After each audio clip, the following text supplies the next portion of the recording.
If you marry a man you do not love, would you survive the silence? That was the question echoing inside Emily Carter's mind the night she stepped into the Whitmore estate, a place so vast and polished it barely felt real.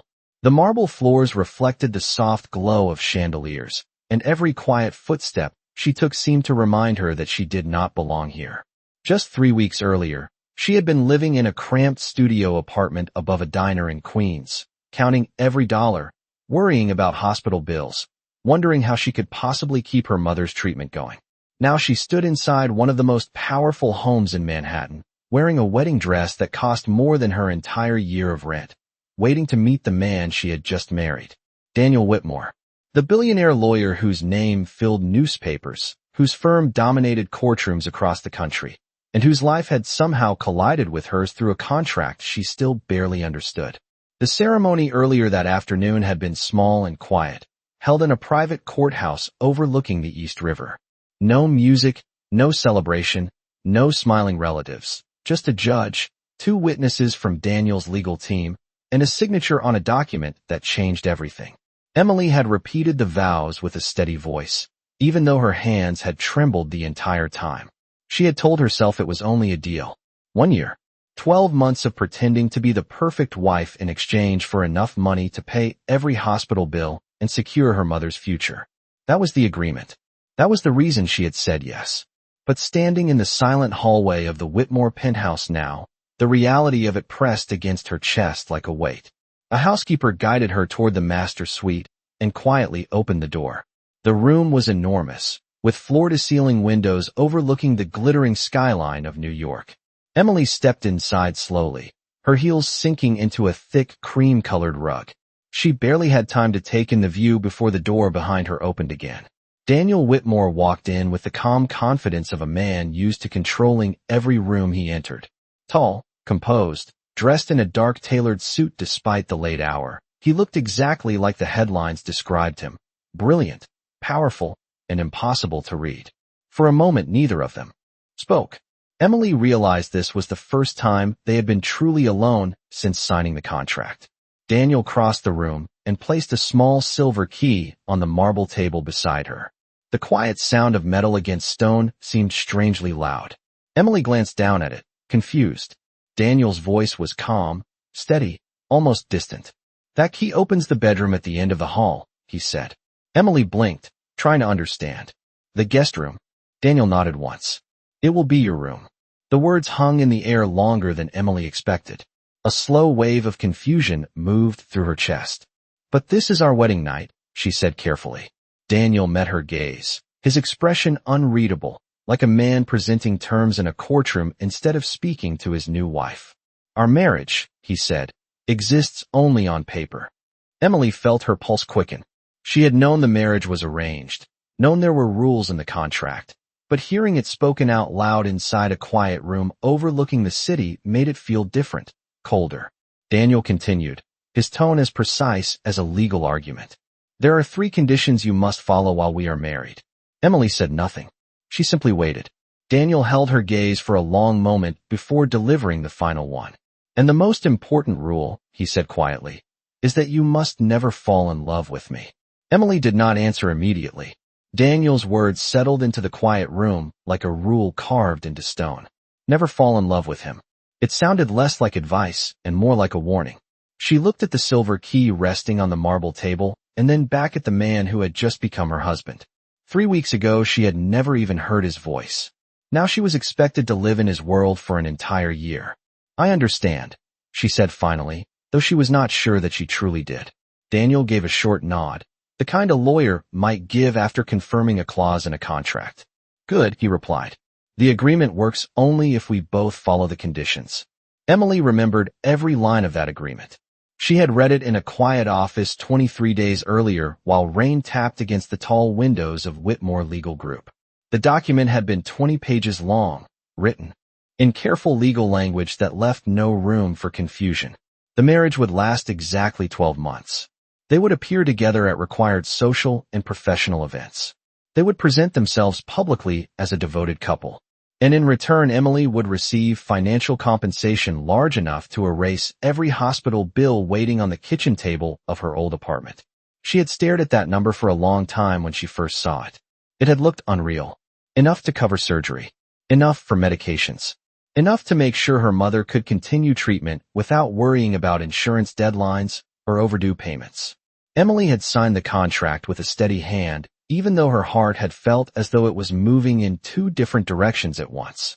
Now that decision stood quietly in front of her in the form of Daniel Whitmore, a man whose life seemed built entirely from discipline and distance. Daniel picked up a thin folder from the table and slid it toward her. "Your schedule for tomorrow," he said. Emily opened it slowly. Inside were neatly printed pages listing meetings, appearances, and a charity luncheon scheduled at exactly 12:30 in the afternoon. Her name appeared beside his as if it had always belonged there. "You will not need to work at the diner anymore," Daniel added calmly. "Your responsibilities now involve representing this household and attending events when required." Emily felt a strange mix of relief and disbelief. Only a month ago, she had been waking before sunrise to serve coffee to commuters rushing through Manhattan. She had memorized breakfast orders, counted tips at the end of long shifts, and hurried to the hospital every evening to sit beside her mother's bed. The quiet penthouse around her felt like another planet compared to that life. She closed the folder gently. "And if people ask how we met?" she asked. Daniel answered without hesitation. "We tell them we met through a mutual friend and quickly realized we shared the same values." Emily almost smiled at the simplicity of the lie. Daniel moved toward the door, but paused before leaving. For a moment his calm expression shifted into something more thoughtful, almost human. "This arrangement will be easier if we respect each other," he said. "You will have everything you need here." Emily looked again at the silver key in her hand. A separate room. A separate life. A marriage that existed only for appearances. Daniel opened the door and stepped into the hallway, leaving her alone in the enormous room overlooking the lights of New York City. Emily walked slowly toward the window and stared out at the miles of glowing streets below. Somewhere across the river, her old neighborhood was settling into the quiet rhythm of a normal night. In that world, she had been a waitress trying to keep hope alive for her family. In this one, she was the wife of a billionaire lawyer who had just warned her never to fall in love. And standing there between two completely different lives, Emily Carter began to realize that the most difficult part of this contract had not even begun. The next morning, Emily woke before the sun had fully risen. The quiet of the penthouse, so complete it almost felt unreal. For a moment she forgot where she was. The bed beneath her was softer than any mattress she had ever slept on, and the room around her looked more like a luxury hotel than a bedroom. Then she noticed the silver key resting on the nightstand beside her phone, and the memory of the previous night returned instantly. This was not a dream. She was married to Daniel Whitmore, one of the most powerful lawyers in New York City, and their marriage existed only because of a contract she had signed. Emily sat up slowly and looked around the guest room that now belonged to her. Everything inside it was perfect and untouched, from the neatly folded robe hanging in the closet to the sunlight beginning to spill across the polished floor. It felt less like a home and more like a carefully designed display. After getting dressed, she followed the quiet hallway toward the kitchen, unsure whether she was expected to cook or simply exist in the background of this enormous apartment. As she stepped into the main living area, she saw Daniel already seated at the long marble dining table, reading through a stack of documents while a cup of black coffee rested beside him. He looked exactly as composed as he had the night before, dressed in a dark suit as if the day had already been carefully planned down to the minute.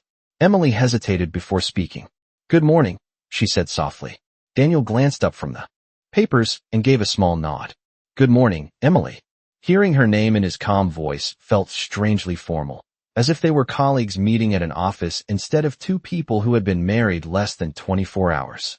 A housekeeper quietly set a plate of breakfast in front of Emily and then disappeared down the hallway. Daniel closed the folder he had been reviewing and studied her for a moment. "Today you will meet the staff who manage the estate and the schedule for public appearances," he explained. "There are several charity events this month where we will be expected to attend together." Emily picked up a fork, but found herself more curious than hungry. "You do a lot of charity work?" she asked. Daniel leaned back slightly in his chair. "My firm handles several pro bono cases every year," he replied. "Legal work for people who cannot afford representation." Emily looked at him more carefully. That detail did not match the image she had formed from the articles she had seen online. The newspapers always described him as ruthless in court, the kind of attorney who never lost an argument. Yet the idea that he spent time defending people who had no money surprised her. Daniel seemed to notice her expression. "Not every case is about profit," he said simply before returning to his papers. After breakfast, Emily wandered through the penthouse while a member of the household staff explained where everything was located. The living room alone was larger than her entire old apartment in Queens. There was a private library with shelves that reached almost to the ceiling, a study overlooking Central Park, and a balcony where the city stretched out for miles in every direction. Yet despite all the luxury, something about the space felt unusually quiet, almost empty, as if no one truly lived there. Later that afternoon, Emily passed Daniel's office while he was away at work. The door was slightly open, and she paused for a moment before stepping inside. The room was organized with the same careful precision she had noticed everywhere else in the apartment. Legal books lined one wall, and a large desk sat near the window. On the corner of the desk was a single framed photograph. Emily moved closer and looked at it curiously. It showed a younger version of Daniel standing beside a woman who looked about his age, both of them smiling in a way that felt genuine and relaxed. Emily had never seen that expression on his face before. Beneath the frame was a small silver plaque with a date from several years earlier. Emily stared at the picture for a long moment, sensing that it belonged to a part of Daniel's life he never mentioned. She carefully set the frame back in its place and stepped out of the office, but the image stayed in her mind as she walked down the quiet hallway. For the first time since signing the contract, Emily began to realize that the man she had married might be hiding far more than a simple rule about love. That evening, the penthouse no longer felt as unfamiliar as it had the night before, yet Emily still moved through it with quiet caution, as if she were walking through someone else's carefully arranged life. The sun had begun to set behind the Manhattan skyline, turning the glass towers outside into warm reflections of orange and gold. From the balcony, the city stretched for miles, traffic moving like streams of red and white light far below. Emily rested her hands on the cool metal railing and breathed in the evening air, trying to absorb the reality of where she was now living. Only a week ago, her world had been a small apartment above a diner where the smell of coffee and pancakes drifted through the walls every morning. Now the quiet here was so complete, she could hear the faint ticking of a clock somewhere behind her. The sound of the front door opening broke that silence. Emily stepped back inside just as Daniel entered the living room, loosening his tie slightly after what was clearly a long day at the office. He noticed her standing near the balcony and paused for a moment before walking further into the room. "You are still awake," he said calmly. Emily gave a small smile. "I'm still getting used to how quiet it is here." Daniel set his briefcase on the table and glanced around the enormous space, as if noticing it from her perspective for the first time. "Most of the time I am not here long enough to notice the quiet," he replied. Emily hesitated before speaking again. "I saw the photograph in your office earlier." The moment the words left her mouth, she wondered if she had crossed a line. Daniel stopped walking. For a brief second, the confident composure he always carried seemed to tighten. "You went into my office," he said, not accusing but not entirely comfortable either. Emily nodded honestly. "The door was open. I was curious." Daniel looked toward the window for a moment before answering. "That picture was taken several years ago." His voice had changed slightly, softer but more distant at the same time. Emily did not push further, but the silence between them lingered long enough that Daniel finally continued speaking. "Her name was Olivia," he said quietly. "We met during law school." Emily listened carefully. Daniel rarely said more than a few sentences at a time, so hearing him offer this much already felt significant. "We planned to build a life together," he continued. "A partnership both inside and outside the courtroom."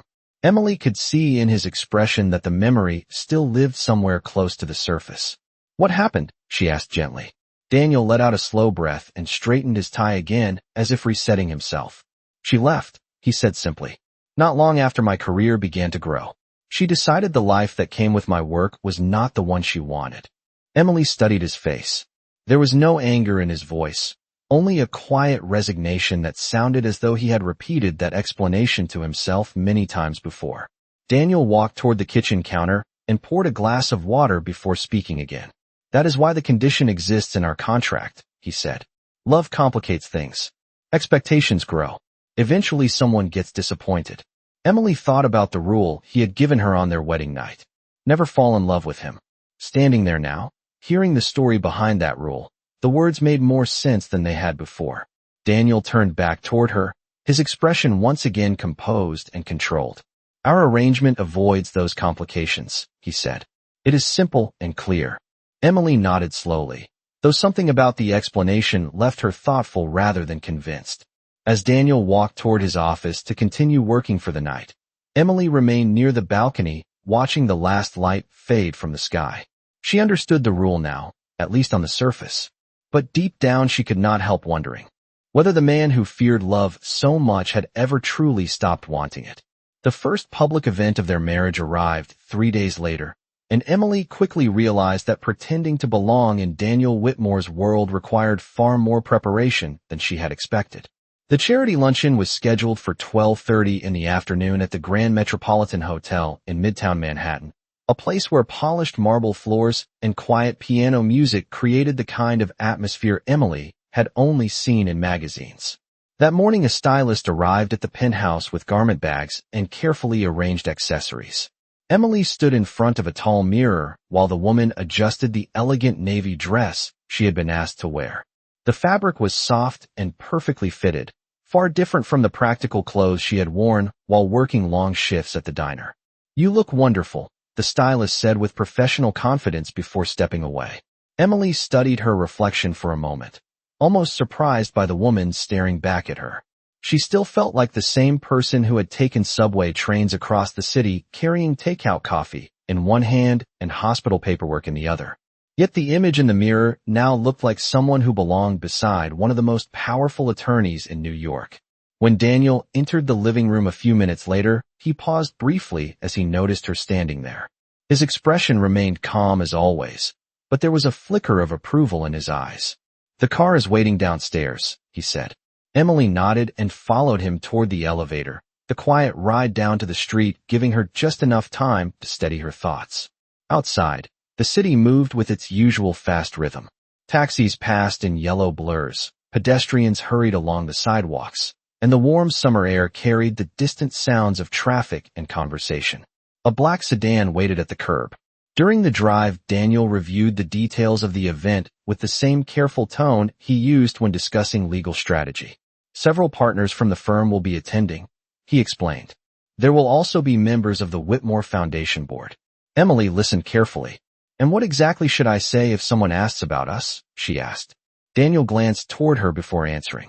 "Smile, be polite, and allow me to handle the formal conversations." Emily nodded, though a small part of her hoped she would not say the wrong thing. When the car arrived at the hotel entrance, a doorman opened the door and greeted Daniel by name. Inside, the ballroom shimmered with bright lights and neatly arranged tables covered in white linen. Conversations filled the air as guests greeted each other with practiced elegance. Emily stayed close to Daniel as they walked through the room. She could feel curious glances from people who recognized him immediately, but were clearly wondering about the unfamiliar woman beside him. Daniel introduced her calmly to several colleagues. "This is my wife, Emily," he said each time, the words spoken with such natural confidence that even Emily almost believed them. For a while the afternoon moved smoothly. Emily listened more than she spoke, offering friendly smiles and brief conversations whenever someone approached their table. Then a tall man in an expensive gray suit stopped beside them. His name was Richard Langford, one of the senior partners at the firm. He looked at Emily with polite curiosity that slowly turned into something more skeptical. "Daniel," he said lightly, "you managed to surprise everyone with this sudden marriage." His eyes moved back to Emily. "Tell me, Mrs. Whitmore, what field of law do you practice?" Emily felt the quiet pressure of the question. For a moment the ballroom seemed unusually still. Then she answered with calm honesty. "I do not practice law," she said gently, "but I do believe that helping people matters just as much as winning arguments." Richard studied her for a second longer before giving a slow nod. Daniel watched the exchange carefully, and when the conversation moved on, he looked at Emily with a new expression that held a hint of respect he had not shown before. For the first time since their unusual marriage began, Emily realized that the role she had agreed to play might require more than simply following the rules written in a contract. When the charity luncheon finally ended that afternoon, the ride back to the penthouse felt noticeably quieter than the drive there. The city moved past the windows of the black sedan in long reflections of sunlight and glass towers, while Emily sat beside Daniel thinking about everything that had happened in the ballroom. For the first time since signing the contract, she had not felt like a stranger simply following instructions. She had spoken honestly, and the world around Daniel had not collapsed because of it. Daniel rested one arm along the door as he watched the passing streets, but after several minutes, he finally spoke. "You handled Richard Langford well," he said calmly. Emily turned slightly toward him, surprised by the comment. "I was just answering his question," she replied. Daniel gave a faint nod. Most people in that room would have tried to impress him with something rehearsed. Emily smiled lightly. "I have never been very good at rehearsed conversations." Daniel looked at her for a moment longer before glancing back out the window. "Sometimes honesty is more effective," he admitted. When the car reached the building and the elevator carried them quietly back to the penthouse, the late afternoon sun had begun to fade into the soft colors of evening. Emily stepped out onto the balcony again while Daniel loosened his tie and set his briefcase on the table. The air above Manhattan was warm and calm, the distant sound of traffic drifting upward like a steady rhythm of the city below. For several minutes, neither of them spoke. Finally, Daniel joined her near the railing. "You asked me the other night why the condition exists in our agreement," he said quietly. Emily nodded, remembering his story about Olivia. Daniel rested his hands lightly against the railing as he looked out over the skyline. "That explanation was only part of the truth," he continued. Emily waited patiently. Daniel was not a man who spoke openly without reason, and she sensed that whatever he said next mattered more than the simple rule written in their contract. "Several years ago, my firm handled a major corporate case," Daniel said slowly. "The outcome brought enormous attention and money. It also brought people who suddenly believed they understood me." Emily listened carefully as the wind moved gently through the open space around them. "Many of those relationships were built on the idea of what I had become rather than who I actually was," Daniel continued. "That experience taught me that loyalty can disappear quickly when expectations change." Emily thought about the framed photograph she had seen in his office. "So the contract protects you," she said quietly. Daniel looked at her again. "It protects both of us," he replied. "You receive what you agreed to. I maintain clarity." Emily considered the simplicity of his words, yet something about the way he said them suggested that the story still held pieces he had not fully explained. She studied the calm expression on his face and realized that beneath the confidence people admired in courtrooms, Daniel Whitmore carried a deep habit of guarding himself from disappointment. The city lights began to glow across the skyline as evening settled over Manhattan. Emily rested her hands against the railing beside him, watching the first stars appear above the buildings. "You know," she said thoughtfully, "some people stay because they want to, not because they expect something." Daniel did not answer immediately. For the first time since she had met him, he seemed unsure what to say.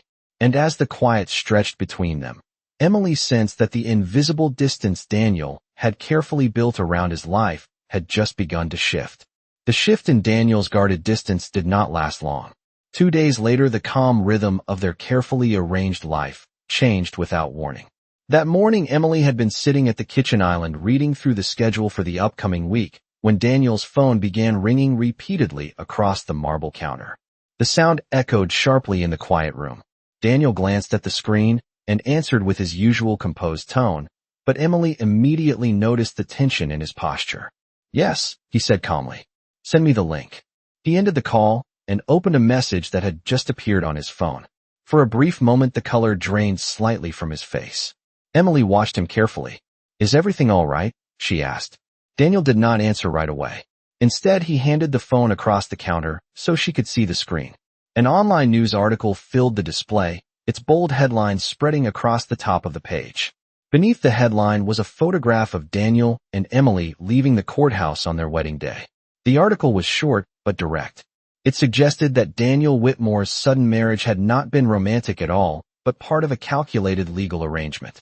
The writer claimed the union existed only because of a contract that benefited both sides financially. Emily felt her chest tighten as she read the final sentence. Someone close to the Whitmore firm had provided anonymous information suggesting that the marriage was strategic rather than genuine. She looked back at Daniel slowly. "Someone leaked this," she said quietly. Daniel nodded once. "It appears that way." His voice remained calm, but Emily could see the careful control behind it. For a man whose reputation had been built on precision and credibility, public speculation about a personal contract was no small matter. Emily set the phone down. "Who would do that?" she asked. Daniel walked toward the window and looked down at the busy streets below before answering.